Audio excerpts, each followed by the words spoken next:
I'd like to welcome all of you to our very first webinar, first CapPlus webinar of 2016, Managing Resistance to Change, presented by CapPlus CEO Lynn Pikholz and LaMarsh Global CEO Rick Rothermel.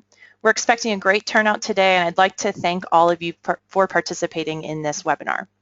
I'll go ahead and start with a brief overview of how the webinar will be run, and then I'll introduce our facilitators. My name is Jessica Alfaro, and I'm a manager here at CapitalPlus Exchange, and I'm very pleased to have met or communicated with many of you earlier and to meet the rest of you today. We all have muted voice lines going throughout the webinar to improve our sound quality, but we do encourage you to submit your questions by typing them into the chat box on the GoToWebinar app on the right-hand side of your screen. We will also record and post this webinar for those who missed it or any of you who wish to access it again later. We're also very pleased to host this webinar in participation with ANDE. Lauren Farello, Membership Program Coordinator at ANDE, will now say a few words. Lauren? Hi everybody, I'm Lauren Farello. As Jessica mentioned, I'm Membership Program Coordinator here at ANDE. I'd like to first thank CapitalPlus Exchange and LaMarsh Global for all your guys' work on this webinar and for making it happen. I'm just going to give a quick overview about ANDE. So the Aspen Network of Development Entrepreneurs is a global network of organizations that propel entrepreneurship in emerging markets. ANDE members provide critical financial, educational, and business support services to small and growing businesses, what we call SGBs, based on the conviction that SGBs will create jobs, stimulate long-term economic growth, and produce environmental and social benefits. Our over 235 members work in over 150 countries and have supported more than 60,000 small and growing businesses to date. Our job is to convene the entire ecosystem of organizations supporting SGBs, from banks to capacity development providers to foundations. And ultimately, what we believe is that SGBs can help lift countries out of poverty. And one thing that our members in particular have identified as a challenge is the talent gap, which is something that takes place in a lot of emerging markets where we work. So SGBs often have a tough time finding and retaining talent at all levels. So we're particularly excited about this webinar as it's extremely relevant to a lot of our members. So thanks again, guys. Thank you so much, Lauren. We really appreciate it. Lynn Pikholz is the CEO and President of CapitalPlus Exchange. She is a small business finance expert and a specialist who has built CapPlus from its startup to its current place in the global SME finance community. She brings nearly 30 years experience in the MSME, finance, nonprofit management, consulting, impact investing, and low-income housing in emerging markets. She has published articles, training manuals, and papers on small business and microfinance, risk management, business development services, and low-income housing. Rick Rothermel, CEO of LaMarsh Global, is a change management expert, thought leader, and entrepreneur. Rick has been a part of LaMarsh Global team for more than 10 years, during which time he has helped many organizations successfully navigate their way through complex and transformational changes.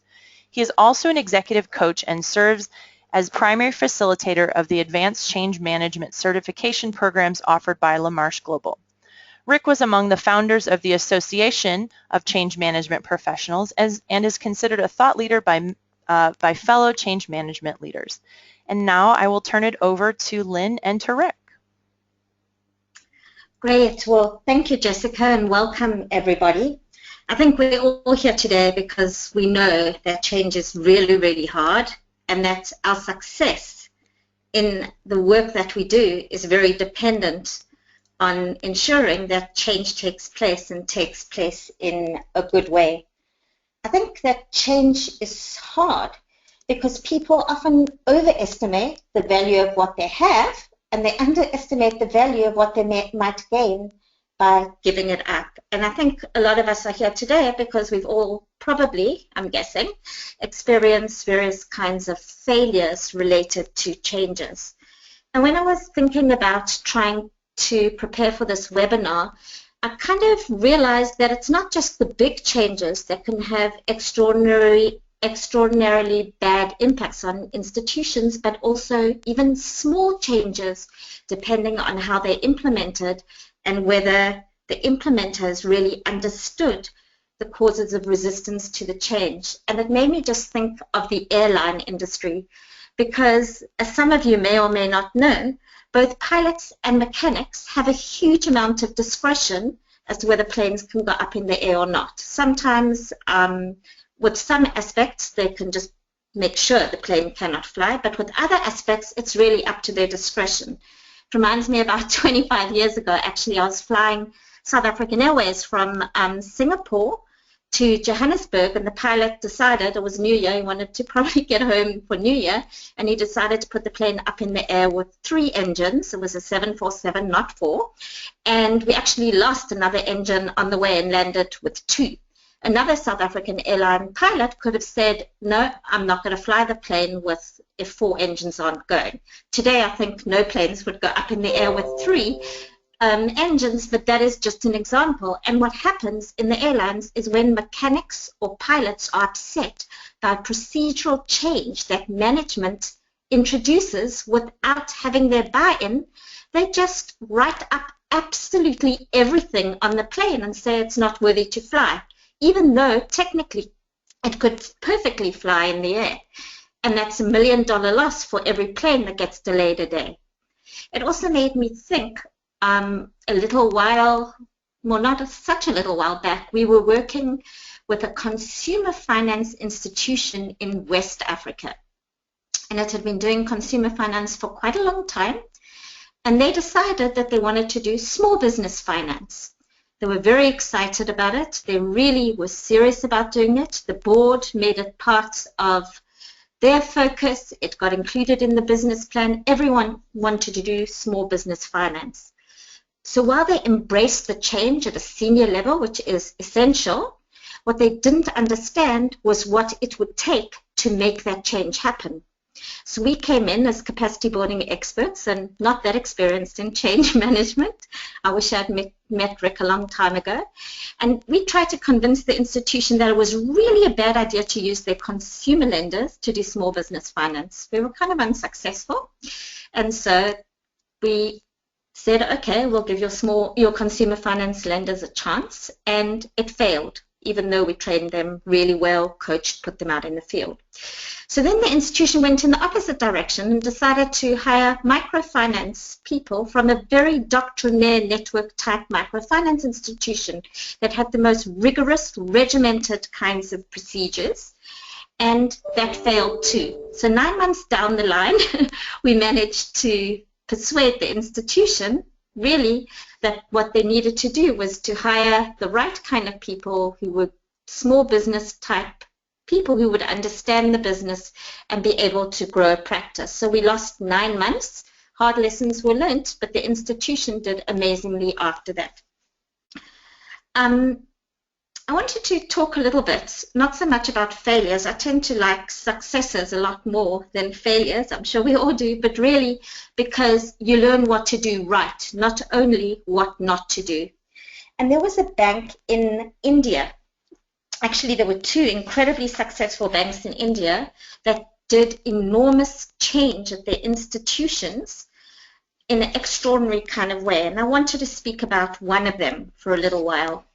The name of the bank was Ratnakar. The name of the bank was Ratnakar Bank, and it was a sleepy bank with about 120 million in assets, which is really small by Indian standards. They had about 500 employees. The employees were 100% unionized, quite an unproductive workforce, and they were doing really badly, and the Reserve Bank in India decided, they basically had 6 months and they needed to prove themselves or they were going to be shut down. So the writing was on the wall that this bank was going to fail.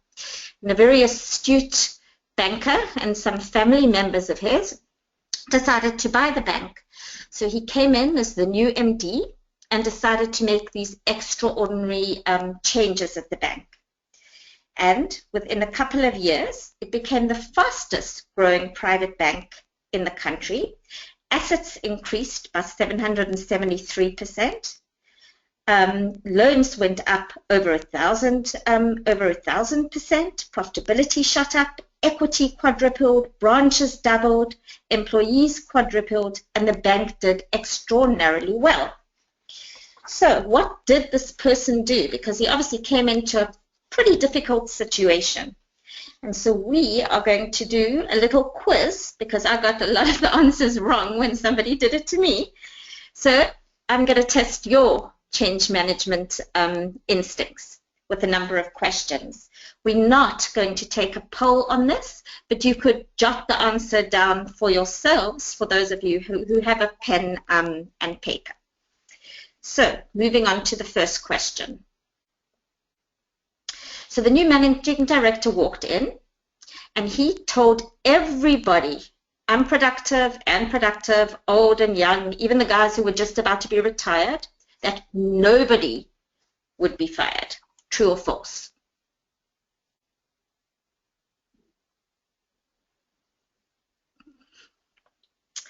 That same new managing director told everyone that there was room in the company for everyone who rose to the new expectations. True or false?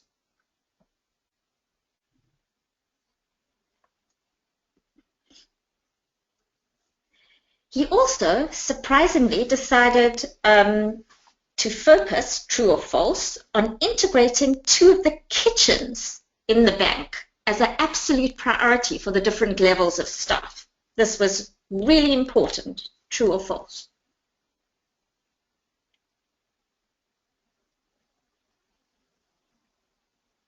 We've got about another 7 to go, I think.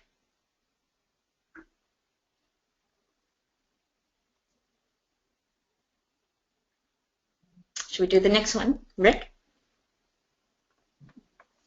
The new managing director paid for all the workers to come to work in the first-class cabin of the trains. True or false?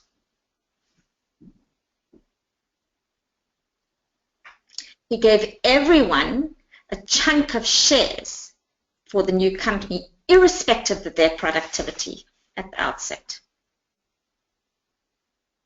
True or false? Management agreed to the powerful union's requests. Think about it, 80% of the time, between 60 and 80% of the time, or between 20 and 60% of the time.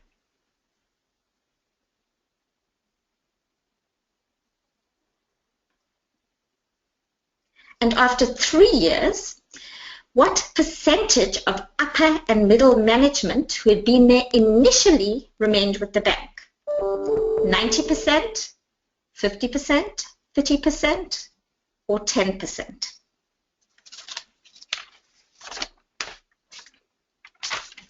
So those are the questions. And we're going to come back to some of the answers down the line after Rick has had a chance to talk a little bit more about change management and causes of resistance. And then we'll see what this MD did and why the bank really worked. Good day, everyone, and thank you for joining the session. I want to start off by focusing the whole conversation around change management on really focused results. The whole concept is that we're making changes in our organizations, and in the case study at the bank, we're making changes because there is some intended result that we're trying to accomplish. And our focus around change management is really examining those intended results and trying very hard to figure out what is the best strategy for us to achieve those intended results. We look at this, this equation, the results equal the quality of the solution times its acceptance. Now, the quality of the solution is really all about finding the very best solution on the planet, if you will, for our change. So if it is the installation of a new piece of equipment or a product line, or we're doing a merger or an acquisition, the best solution is the one that is most appropriate for the organization. And we typically put a group of people together. We send them off to do the appropriate due diligence, if you will, to make that best selection of the best solution. And we put an awful lot of time and energy into the solution component. Now, what we know from a change management perspective is that the solution is only one part of the equation enabling us to get the results that we're looking for. We know that the best solution on the planet can't in and of itself give us those results. That it is, in fact, the people who are having to use that solution or apply that process or make that change that is actually going to give us the results. So when we talk about acceptance, that A variable in the equation, we're really asking ourselves, what is the current level of acceptance, or what is the required level of acceptance of that solution that is required to give us the results that we're looking for? A lot of attempts are made to change, and with those attempts, we often overlook this acceptance component. This is the people side of change. Recognizing that any solution we put out there really requires the people in the organization to breathe life into that solution and give us the results we're looking for. Folks, the individuals who are responsible for making the change, they have to understand why that change is happening. They have to understand what the change is really going to look like. But most important, and where we often fail to pay sufficient attention, is helping them move from that position of lack of understanding, potentially resistance, to really understanding what the behavior changes are that are required in order for us to achieve those intended results. Now, before I move on, I mean, one of the things that often happens in an organization is when we focus on creating this plan, if you will, to implement change, we assume that that everybody in the organization is going to do exactly what is required of them, and that we're going to achieve 100% of those intended results.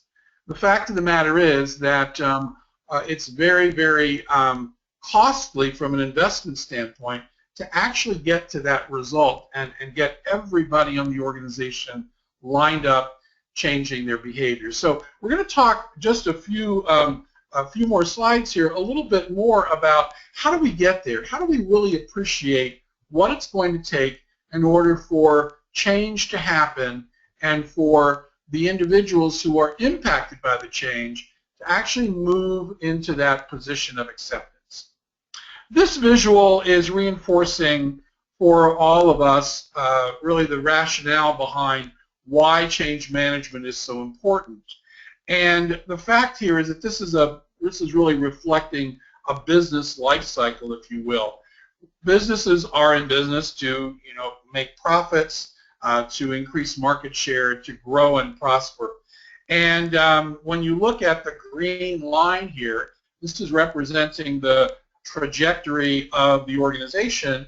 And early on, if we're successful, our business continues to do well, and we're on a positive trajectory. Over time, we begin to find that the status quo or our early strategies aren't exactly working as well as they need to, and so we look for a breakthrough opportunity.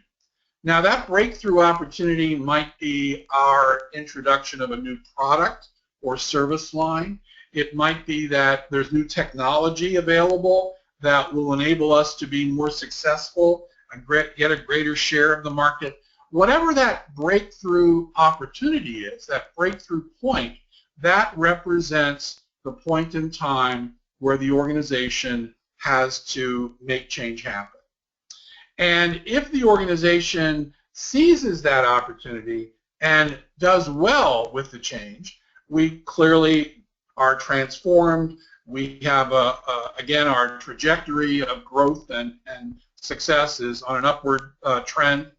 If we fail to acknowledge that moment in time, that breakthrough, or perhaps even more tragic, that we accept the change and we implement it poorly, we may in fact end up being in a position where we are less valuable, if you will, or less successful than before we actually started on the change. So the point here is that there are great risks when we talk about change management, and the idea is we want to be confident that the actions we're taking are really going to give us a higher probability of success rather than falling into those pitfalls of failure. So there are four key considerations that we want to make everyone aware of and talk a little bit about here that could potentially take us from a positive transformation, positive implementation of change to a position where we've actually not done very well and maybe even end up in a worse situation. So failure is possible. How do we avoid failure? Well, I'm going to start over there on the left-hand side, a fuzzy definition of the desired state. Sounds a little, a little fuzzy, if you will, from a description here, but the whole idea is there are many, many organizations, many leaders that we have worked with who initiate a change in their organization, whether it be a minor, a small change or a transformational change. And what we discover when we work with those clients is that they really don't have a great understanding of where they're trying to go. And so the less clear your end state is, or your future, or your desired state, the less clear we are about where we're going, the more opportunity there is for us to fail along the way. So creating that level of clarity is absolutely critical. And not just clarity at the top of the organization so that the executive team understands where we're trying to go, but clarity all the way down through the organizational pyramid such that the people who are at the bottom of the pyramid, folks who are actually on the plant floor or interfacing with customers, they have the same understanding of the change and how it's going to impact the organization, how it's going to impact them. Second opportunity for failure, go to the top of the diamond here, is no plan for implementation.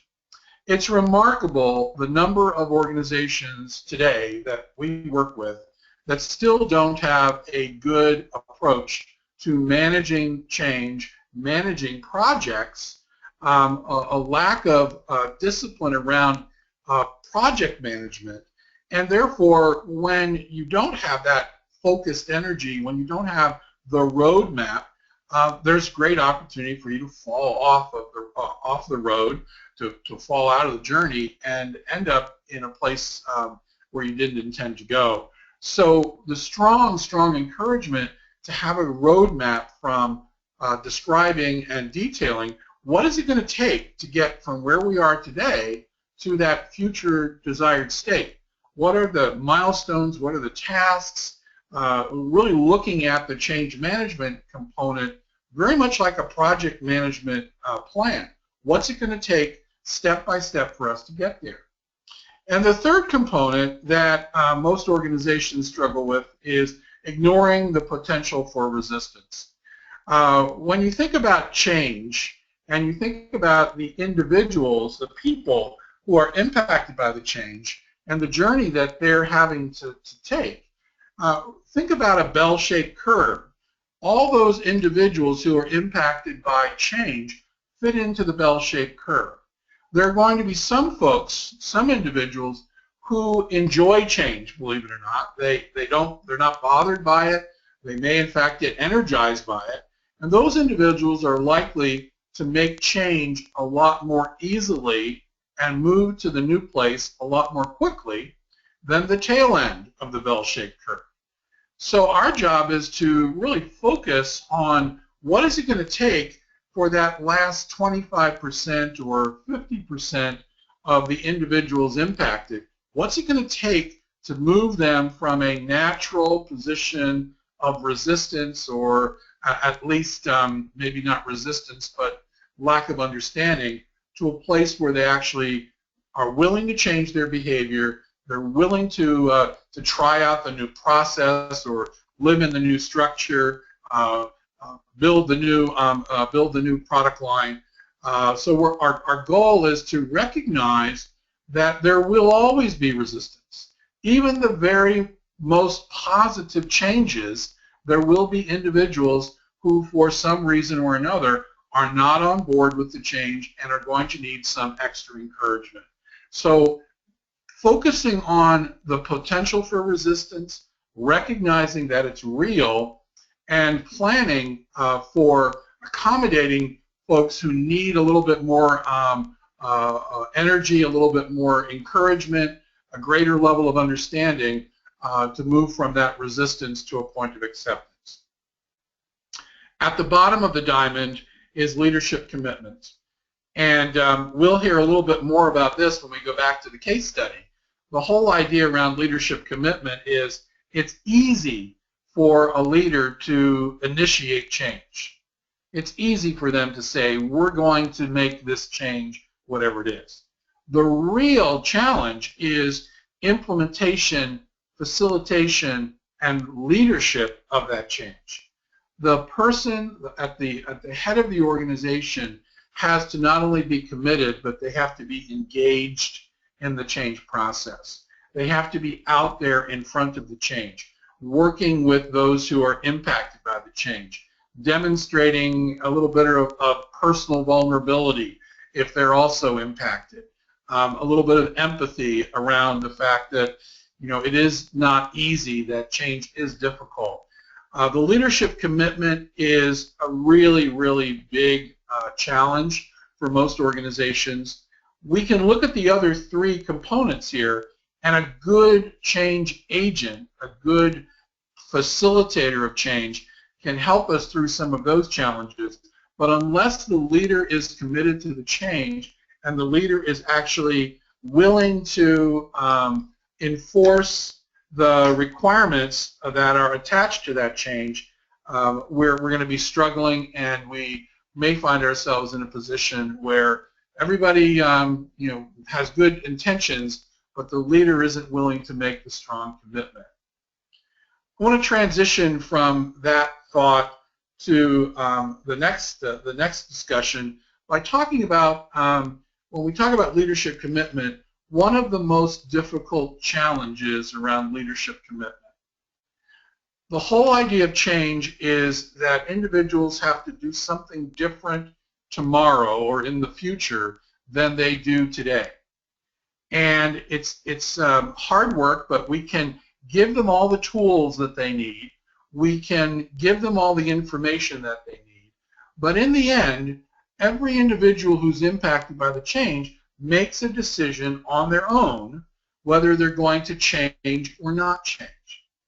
When we come back to leadership commitment, the most important requirement, if you will, of leaders who are leading the change is not only to reinforce what will happen if you choose to make the change, so what happens on the back end of that change, but more important is what happens to you, the individual, if you choose not to make the change.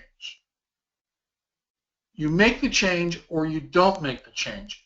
It's really, really important and critical for the organization that the leader be able to very clearly articulate what will happen to the individual who chooses not to make the change. If there are no ramifications for not changing, then you really have to consider that change a recommendation. We would like you to do this. We would like you to perform in this way. We would like you to adopt this behavior. The most successful changes have the same focus in their communications from the leader around what will happen, what will be the ramifications if individuals choose not to change. Because those are the folks that we really have to focus on. And those are the individuals who will hold us back from achieving that desired result we talked about a little earlier. So the whole concept of change management or managed change, which is our LaMarsh global methodology, our philosophy is that in order for change to happen in an organization, and to work with those who are impacted by the change to get them to accept, it's often necessary for us to provide some solid, real data around what is going on in the organization and why individuals are struggling making that acceptance. So even though we've talked about this from a project management standpoint, basically what we're doing in the process is we're collecting data. Now, we don't have time here today to get into all of our data collection tools, but on the left-hand side of this visual, you see a series of assessment tools and audits. The idea is that we want to get as much information as we possibly can to help us understand why individuals are either embracing the change or why individuals are resisting the change. So we use a variety of data collection tools. The data that comes out of that data collection goes into a tool that we use called the info matrix, but basically it's a repository where all of that data can be analyzed. And what we're looking for in that analysis of resistance is, are there common themes? Are there different groups impacted by the change who are feeling the same issues, concerns, and challenges? And what we do with those common themes, if you will, is we attempt to resolve or mitigate their resistance issues. And if you move forward or move to the right on the diagram here, the way in which we mitigate that resistance, the way in which we help to minimize the resistance is by actively involving communication, learning, and reward solutions. So, for instance, if our analysis uncovers the fact that people are still struggling with why is this change necessary, then we're going to have to issue some additional communications, maybe have some town hall meetings, bring people together, allow them to dialogue, to ask questions.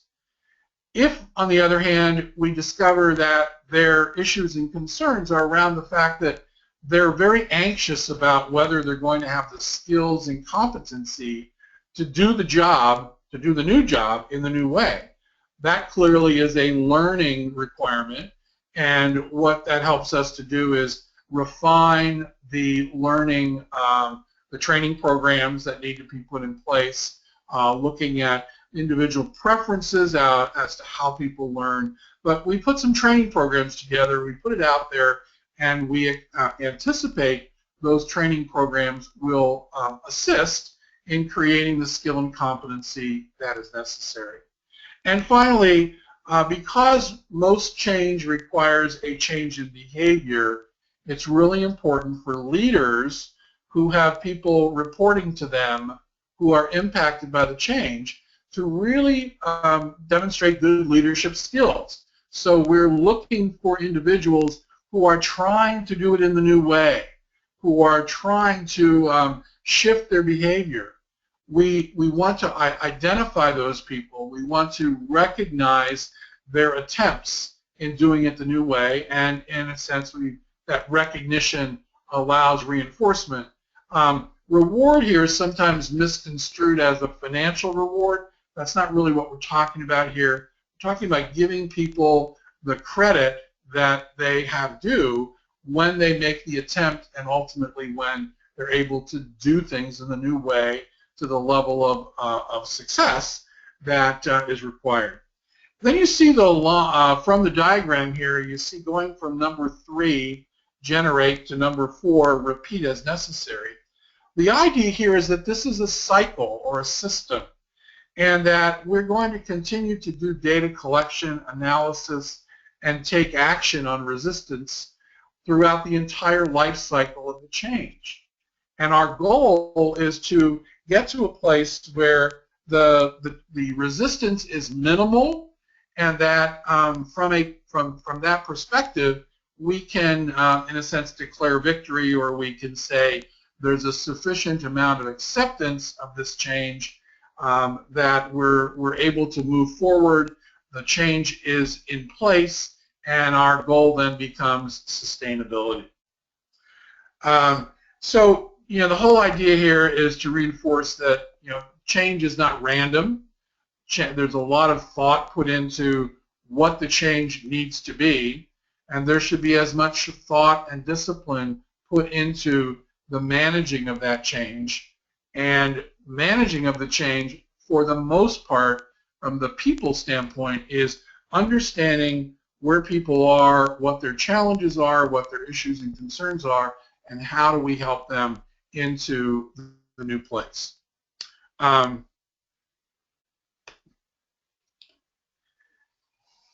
going to wrap up my little conversation here with this illustration and the title, Sponsors Must Deal with the People.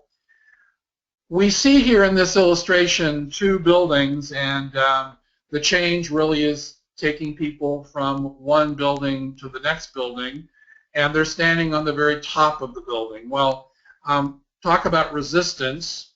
Not only is there a resistance issue here because of the height of those buildings and the safety that folks might be feeling, but you see one of the buildings is on fire. And we use this illustration to talk about excuse me. We use this illustration to talk about the types of changes that organizations face and why some changes are more successful than others.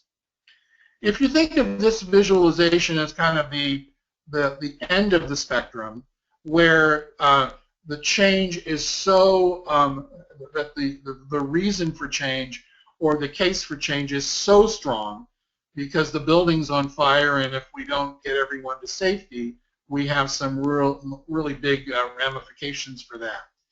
But if you think about the other end of the spectrum, and we're not looking at two buildings, we're really looking at way down there at the bottom of the illustration where we're on the sidewalk, and we're going to have people walk across a plank, if you will, one from one side, from the left side to the right side. And the whole idea of the fact that the plank is on the floor, on the ground rather, is that there really is no huge risk to making that change. And there's no risk to the individual, or there's minimal risk to the individual, there's practically no risk to the organization. And crossing the plank on the ground is a relatively easy and risk-free activity. Now, the question is, if the plank is on the ground, is the change, is moving from the left side to the right side, excuse me, is the change pulling or pushing the individual? So when we take that idea to the top of the building and we think about the current state being on the left, the desired state being on the right, is this particular change scenario, as we look at it from the individual's perspective, is the change pulling me from the current state to the desired state? Is it much better in the desired state that individuals will naturally want to go there, that they'd be willing to take the risks of going from the current state to the desired state?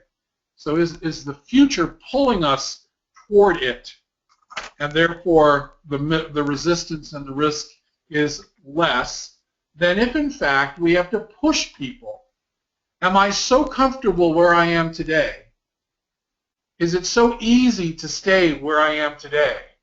Is the business case for making the change strong enough to help me change my views?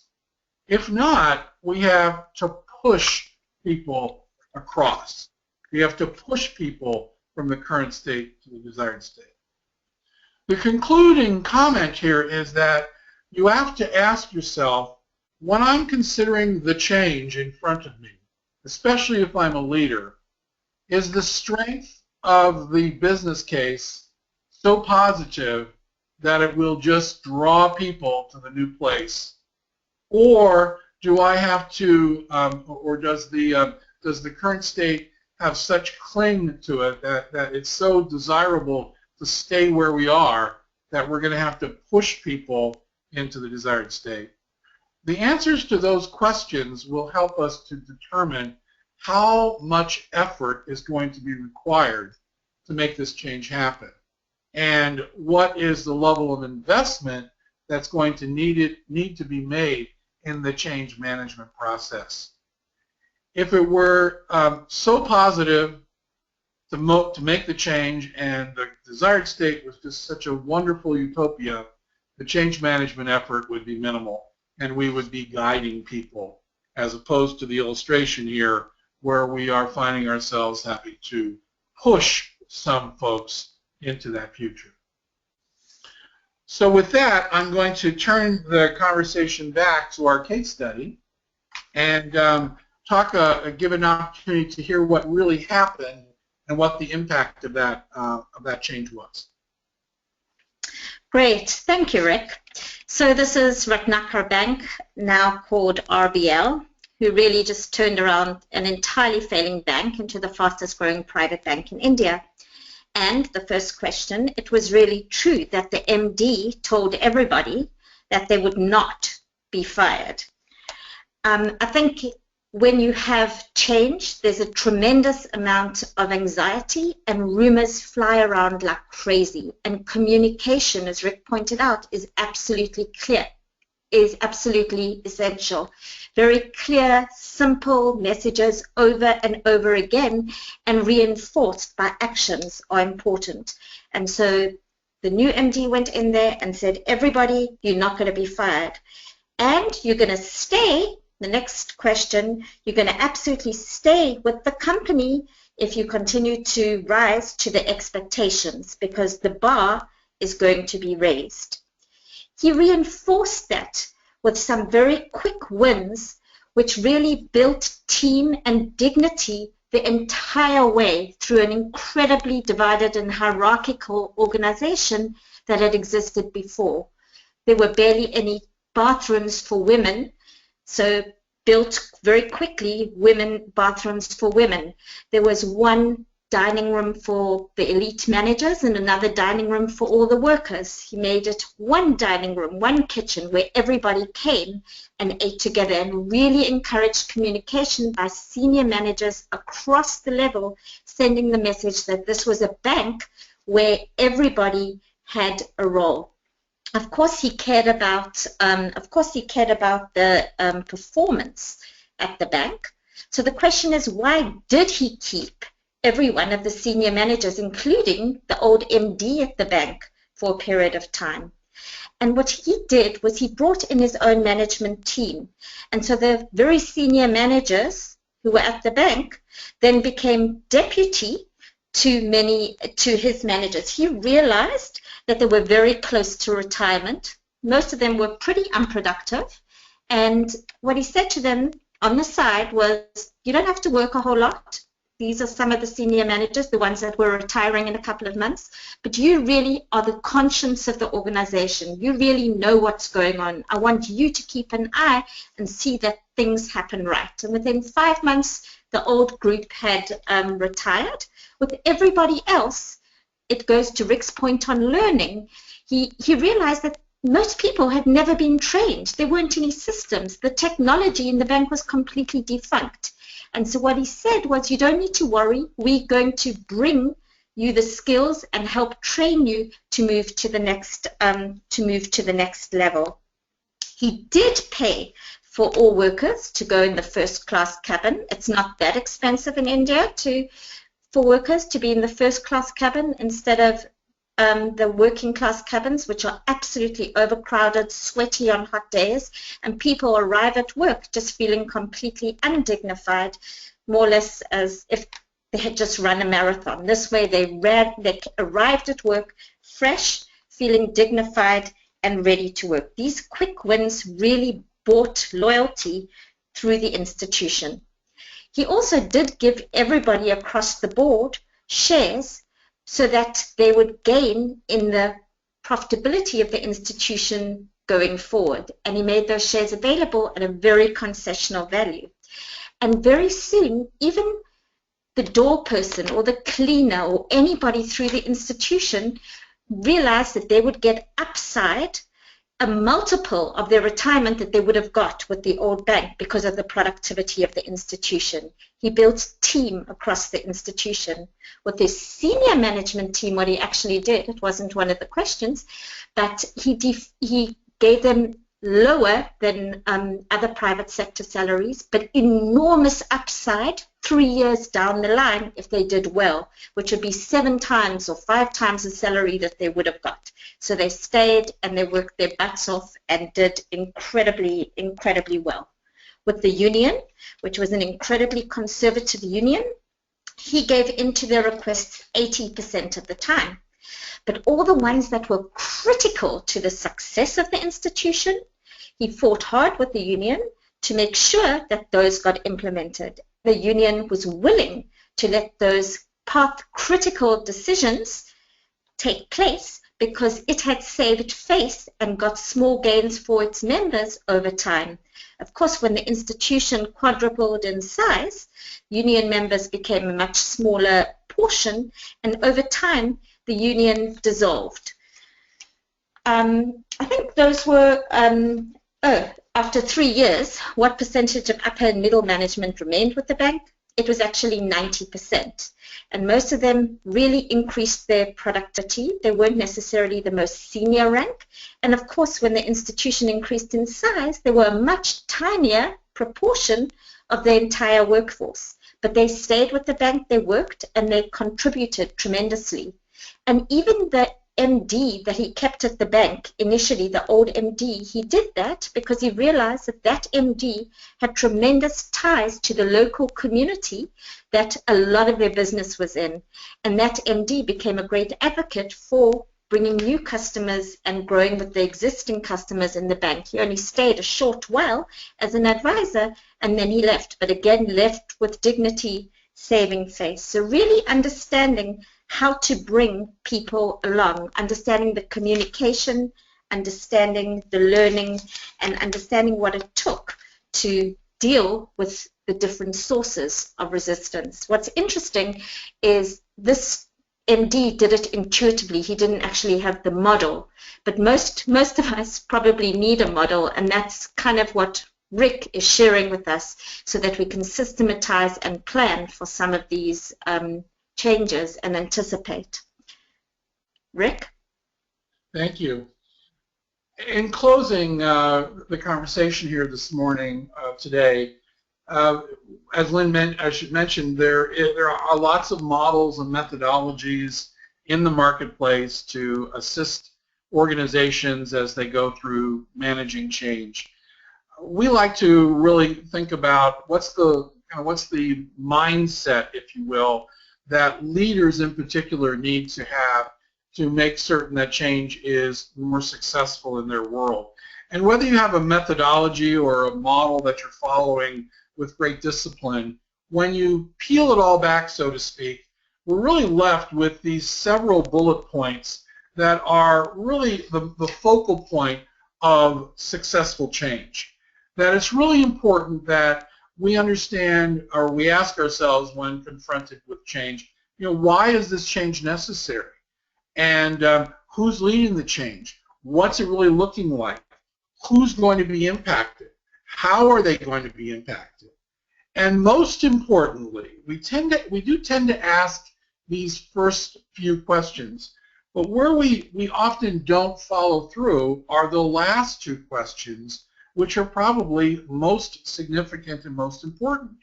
When we consider the change and those folks who are impacted by the change, we should also be asking, how do we think they're going to react? What will be the resistance that we can anticipate from those who are impacted by the change? And then lastly, how can we be very proactive in mitigating that resistance? So our early communications, for example, shouldn't just be about talking about why the change is necessary and what the change is going to look like, but we should also be incorporating into those early communications how responses to how we believe individuals are going to react. That proactive functionality, that proactive focus will take us a very, very long way in getting a jump start, so to speak, or demonstrating to those who are impacted that we're being very thoughtful about the change and that we do understand there will be resistance. We do understand that people will be impacted in different ways, and that we're truly concerned about helping them through the change rather than forcing it down their throat, so to speak. My recommendation is this is when we coach executives and we coach change team members, this is the one slide I pull out of the deck and I say, you know, copy this, post it in your office, in your cubicle, put it inside of your note-taking book. These are the questions we want to ask, and this is the guideline we want to use for managing changes in our organizations. So with that, I'm going to turn the discussion back over for some Q&A wrap-up. Great. Lynn and Rick, thank you both so much. We've actually had a lot of discussion going on, and we have a couple participants who I'm actually going to unmute and let them ask their questions to you directly.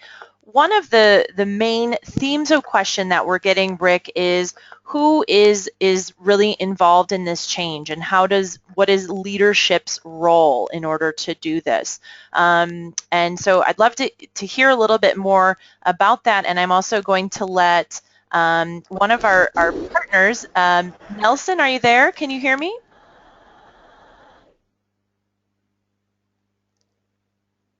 Nelson, are you there? We may have some technical difficulties from. Are you hearing me? Hi, yes, Nelson. Can you hear us? Yes, I can hear you. Great. If you want to go ahead and ask your questions to Rick. Thank you. Rick and Lynn, thank you very much for the presentation. This is Nelson Musua joining you from Kenya, Chase Bank. My first question goes to Rick, and is what Jessica said. In an organization who is involved in managing the change, that's really a key issue which has been going through my mind, and I would like to know exactly who is involved in managing the change. Is it the leadership? Is it the executive? Is it people at the bottom of the pyramid, or is it everybody? Great question. Thank you. There really are three, in our approach to change management, there really are three key roles. We talk about the target, who is anybody who's actually impacted by the change. And that could be somebody in the executive level, or it could be somebody much lower in the organization. But if you are impacted by the change, you are what we refer to as a target, which means that you're personally having to work through the issues, concerns, and challenges related to how this change is impacting you. The second role is that typically in large-scale changes, there is someone or team of people who are responsible for actually implementing the change or facilitating the change. These are the individuals who would do the data collection, they would do the data analysis, they would determine what kinds of communication, learning, and reward solutions are necessary. And once those decisions are made, they would then look to senior leadership, the individuals who are leading everyone impacted by the change, and we look for senior leaders to actually lead the change. So they sign the letters, they stand in front of the town hall or business meetings, department meetings. They are the individuals who are really behind the change. They understand the strategic impact of the change. Now, your question, Nelson, also said, where do we find those people in the organization? And my answer is, it depends.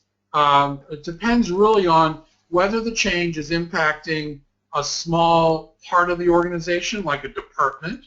If the change is within a department, then we would expect the department leader, the department manager, the functional leader to be the face of the change, the individual who's who's making certain that it happens.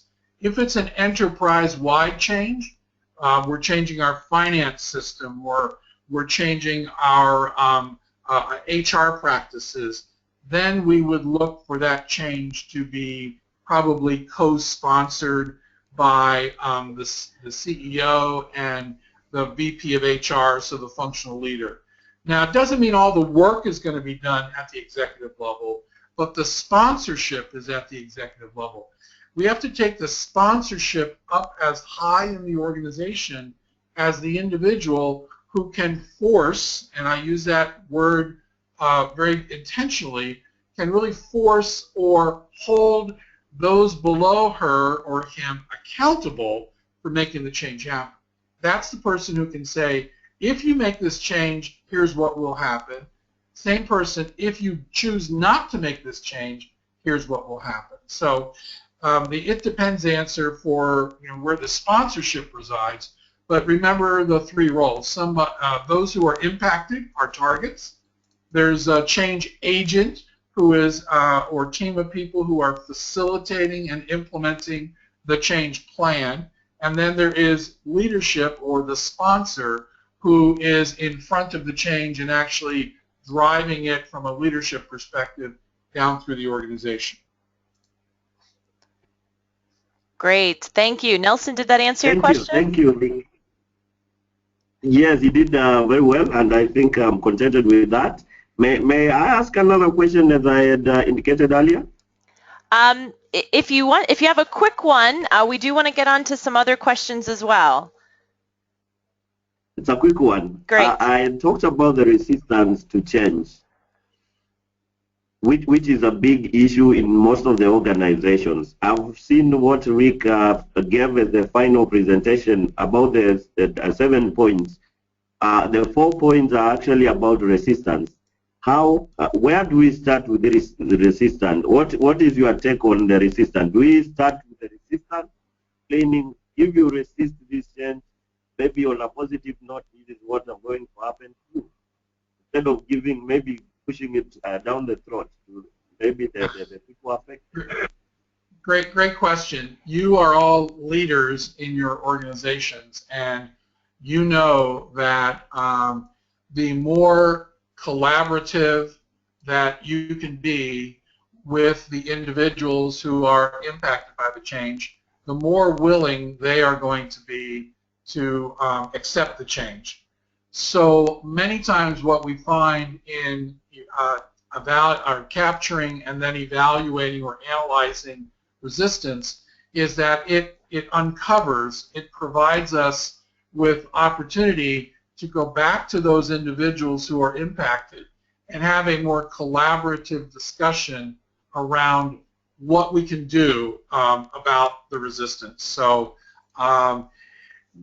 not all changes allow us to be collaborative, and sometimes, to your point, the change has to be directive because of business reasons, and sometimes, unfortunately, we do have to just ram it down their throat and ask them to just take it on, trust us that we don't have the opportunity to be more collaborative, we don't have the opportunity to provide more negotiation on the solution, but generally the more collaborative you can be, the less resistance you're going to face. And of course there are factors that dictate how much collaboration we can have. Great, thank you. Along with that, two kind of quick follow-up questions, and then I have a question for Lynn. What should be done for that minority that is very resistant to that change? And maybe you could just go a little bit deeper into, the definition of actually pushing people, how to get them moved towards the change. And one of the thoughts was, does that mean, getting rid of them or having them resign? Or is there kind of another thought within that? So if you could answer that quickly, and then we'll move to a question for Lynn. Great question. It comes up all the time. And the response really has a lot to do with what is the change and how much flexibility does the organization have around acceptance? If the change is a regulatory compliance issue and it requires 100% of your team to embrace the change and do things in a certain way, then you have absolutely no what we say wiggle room, or no room for negotiating, and therefore if an individual chooses not to do it that way, there have to be very clear penalties. And I use the word penalty very intentionally. On the other hand, if the change is really is a process improvement, implementation of the change will take us incrementally forward, but there's no strong ramification if we have a percentage of our population not complying. Then you may think of the consequences differently. I will just kind of conclude my response by saying the greater the clarity that the leadership can provide on what happens if you do change and what happens if you do not change is absolutely essential. Do you fire people if they choose not to change? I think that it depends on the change itself and how critical is the change to the organization. Typically, we don't fire people. We help them make an exit decision. And a lot of times we find that they're resisting for other reasons other than the change at hand. There's a broader issue. We try to get underneath that and really understand it. But make certain that your change approach is not one that is used to handle, or is not used in lieu of other leadership responsibilities. So don't allow change to be the way in which you manage performance. It's a totally separate thing. Great. Thank you so much. Lynn, we have a question for you, and this is a two-part question. I'll ask you both questions. One was on the poll specifically, and the question was, why did the new MD reward all of his team members irrespective of their productivity? So that's one piece of it. And then the second piece, it was a question specifically to you. What is the most effective approach in dealing with clients who really underestimate this value of change and change management? Okay, so the MD didn't really reward poor performance. Really, he came in and he raised the bar, and people were expected to move up to that new level of performance, and they had to, and they got training, etc., to enable them to get there. And they would only be promoted if they did perform. But what he did do at the beginning was to create a level playing field where everybody had a chance, and that there was buy-in, and to give everybody an incentive to absolutely do their best and perform. And because they were relatively, for an Indian bank, which was planning to expand very fast, there weren't that many people in the existing bank, and the numbers quickly increased as the bank did well. That percentage of remaining staff was a much smaller percentage. So it was in the beginning, and he wasn't really rewarding performance, more as like saying, you part of the bank, here are a certain percentage, of your of shares, which you can get upside on if the organization as a whole performs. And Jessica, could you just repeat the second question? The second question on the poll, or on the second part of the question was, what is the most effective approach in dealing with clients who underestimate the value of change? And this is based on your experience with dealing with clients. I really think that it has to come from the top, and the value proposition for the change has to strongly be there. and there has to be some leadership in the institution, either ideally from senior management, but if not, it's a push from the board. I can even think of an example where governance at an institution was particularly poor, and there needed to be substantial changes in governance to strengthen the institution. And it was actually one of the investors who came into the institution and said, look, this is where you are with governance. There's some things that just really have to happen now for regulatory and every other reason around the credit portfolio, etc., and fraud. But then there are other best practice things that can happen down the line, and guess what? We are going to take off 25 basis points off the loan that we're giving you if you hit these particular benchmarks. So sometimes you can build in incentives when there's resistance, really showing people the positive and understanding how to allay fears. If it's a microfinance institution that is introducing small business, which is going to become a massive part of their portfolio, you're going to have the people who are heading up retail and the group lending, which has been all the success of the institution to date, just feeling very insecure, like they're going to be more insignificant and this exciting new thing is going to be happening. And how do you build them in, and what is their opportunity? So if people can't see an opportunity, and if you can't allay fears, it's very hard to move forward. And sometimes mistakes just have to be made. We could have just, that consumer lender in West Africa, we could have just pulled out and said, you know, you're not listening to best practice. We kind of know you're going to fail, and, you know, just go for it. We're leaving. But we didn't. We had kind of faith that they would see through their failure quite quickly that some changes needed to be made and that they would get there. And they did. They last 9 months, but they did. Great. That's very helpful. Thanks very much, Lynn. And Rick, I have a final question for you. It's we've had several questions about the best way to implement change at an institution and the pace of what that looks like. So is it best to introduce change through a pilot, through a subset of an organization, or is it good to kind of go from top down across the whole institution?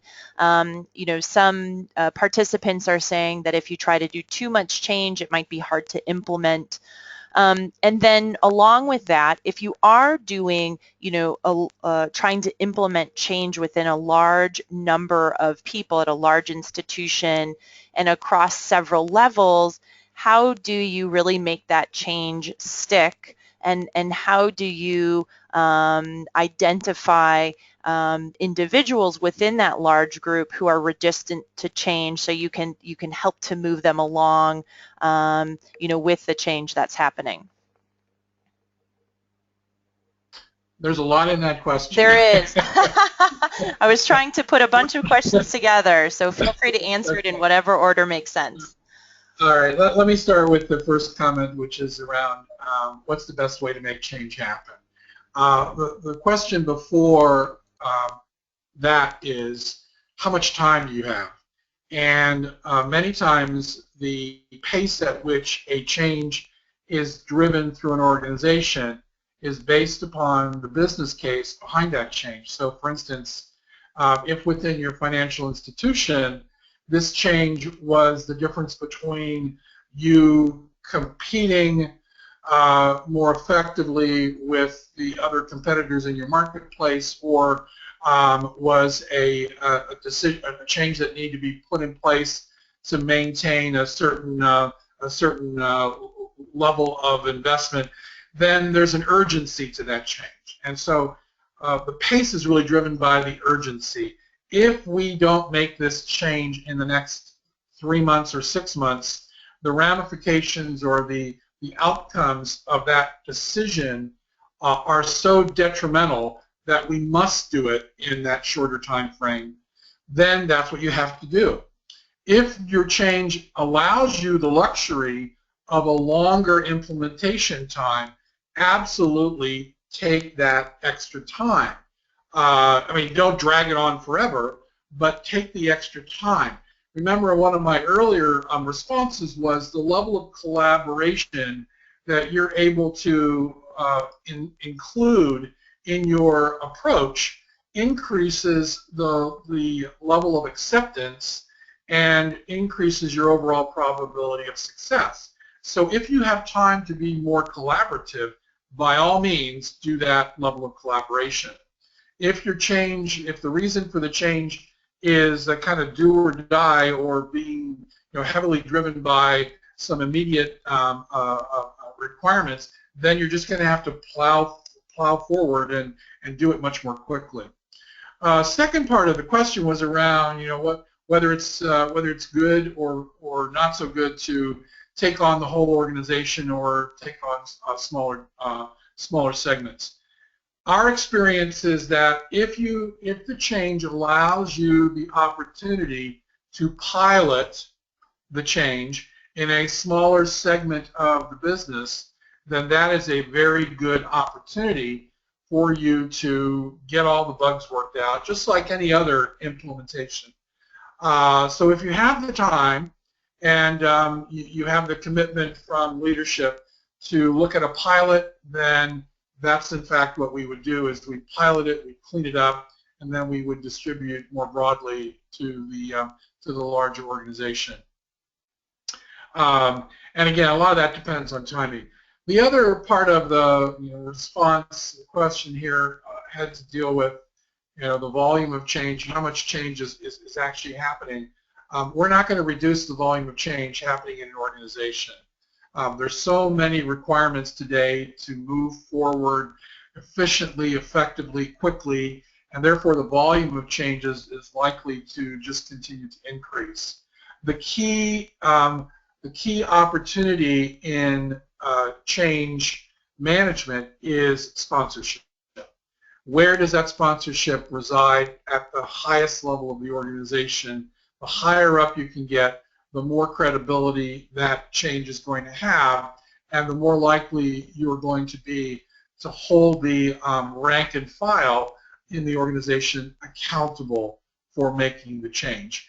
If we're starting in the middle, then we have to assume that senior leadership may or may not be on board, and we can only really control what's below us, not necessarily what's above us. Large-scale change, another comment, another response. When we have an enterprise-wide change that may involve many different organizations, different locations, potentially different cultures, our best strategy is to identify a sponsor, a senior leader in every one of those dimensions, whatever they are, regions or functions or businesses, and a change agent in every one of those organizations, such that we can have a local flavor, we can have a local implementation that is guided by a higher level, enterprise level sponsor and change agent. So we would call that a sponsor network for the change and a change agent network for the change, where we're using those individuals in the network to do the data collection, to do the analysis, and target the change management activities very specific to their organization, because there will be differences as you go from one organization to the next in the way in which they will respond, the resistance they're going to have, and the solutions that are going to work for them. And Jessica, this is Lynn. I would just add that what I've seen in a lot of financial institutions is that there's too little preparation for the change, even sometimes when financial institutions do have the luxury of preparing. But then when there's implementation, it's just too drawn out and too undecisive, which I think really prolongs the pain. I think in the planning, one's got to understand that there is going to be fallout from change. That one understands what the fallout is going to be, and that one's got a fallback kind of mitigation plan for that particular fallout. But hoping that over time the change will just seep in without sort of decisive, clear messaging is very different to the kind of collaboration that Rick is talking about, which is much more methodical when you've got time to do it. And so what I've seen is the change implemented prolonged is actually usually not very constructive because of the way it's done. Great. Well, thank you very much, Lynn and Rick. Thanks very much for your thoughts and your time on this very important topic. We have quite a number of other questions that we did not get a chance to answer today. We will be posting this webinar and a recording of the webinar on the CapPlus.org on our publications page next week, and we'll also continue the conversation by posting a couple of these unanswered questions on our LinkedIn group, our CapitalPlus Exchange LinkedIn group. So we'll send out the information on that in the coming days as well. And again, I would like to thank all of our participants, and thank you very much to Lynn and Rick.